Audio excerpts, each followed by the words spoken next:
Magandang hapon mga kabay. So meron pa akong approved repair dito, 39513. Ayan. So ito po yung papalitan natin ng armature. Ayan po, ito yung armature niya.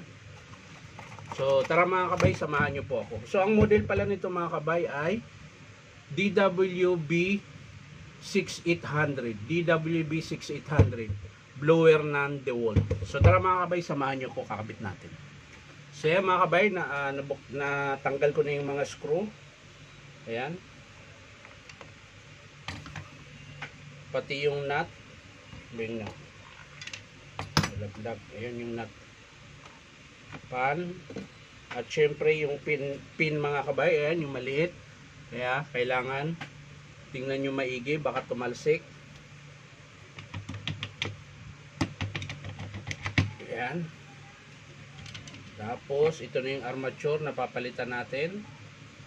So, ililipat na lang natin yung bearing dahil yung armature na binili, yung stock, ayan, wala po siyang kasamang bearing. So, ililipat na lang natin ito mga kabay. So, ito mga kabay, kung wala kayong pump press, pwede nyo kalangan dito. Ayun, malambot lang pala. Ito ang sa likod. Yan. So, pwede nyo kalangan o kaya ito idiretso nyo ng kabit dito tapos sabay pokpok dito. Pero dahan-dahan mga kabay ha. Dahil pag nabaluktot to, yari na. Mas malaking problema. So, ito mga kabay, ipipress lang natin to. So, yan mga kabay, nailipat ko na. So, ito yung sira na armature. Tapos, lagay natin yung bearing. Ayan, malambot lang pala yung sa unahan mga kabay oh. So, hindi kayo problema. Tapos, ang sunod niyan yung washer. Ayan. Tapos, yung pin. Ayan. Ito po yung pin mga kabay. Yun yung maglalak doon sa pan pag pinasok nyo. Ayan. So, lalagay na natin yung armature mga kabay. Teka lang. Higpitan muna natin pala dito. Baka maluwag.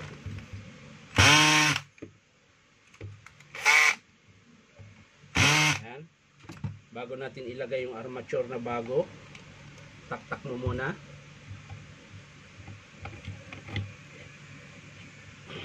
Yan. Tapos yung housing mga kabay.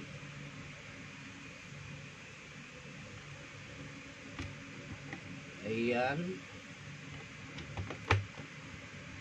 Tapos higpitan natin.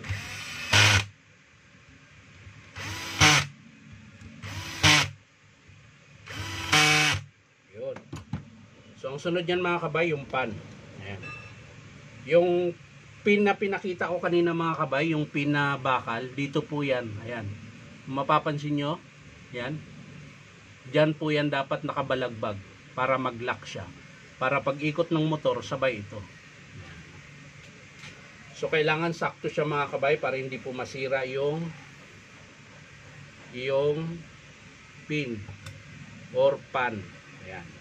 Tapos lagay na natin yung nut niya mga kabay.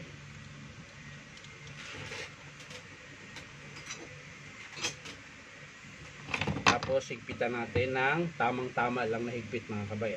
Kasi plastic po yung pan niya. Pag sobrang higpit naman baka masira. Yan. So ayos na mga kabay. Lagay na natin yung takip.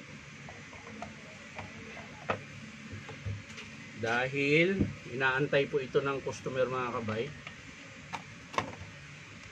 Hindi kasi siya tumawag, dumiretso lang siya ng punta. Kaya ito nagmamadali tayo.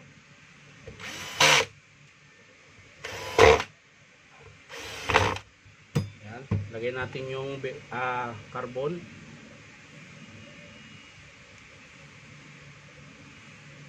Ang carbon. Yan. Tapos, syempre yung takip. Ayan. Uy. Ayan. Tapos sa kabila din mga kabay. Ganon din po. Ayan.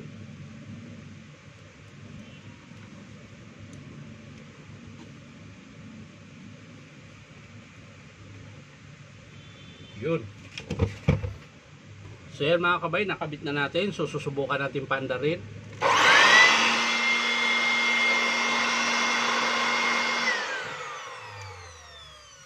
Lagay natin natin sa pinakamahina. So yan lang mga kabay, ang pinalitan lang po natin ay armature. So maraming salamat mga kabay sa panonood at palike and share na rin po. At syempre po baka naman pwede makahingi sa inyo ng isang subscribe dito po sa aking YouTube account, Dainong Gabay. So maraming salamat, bye bye.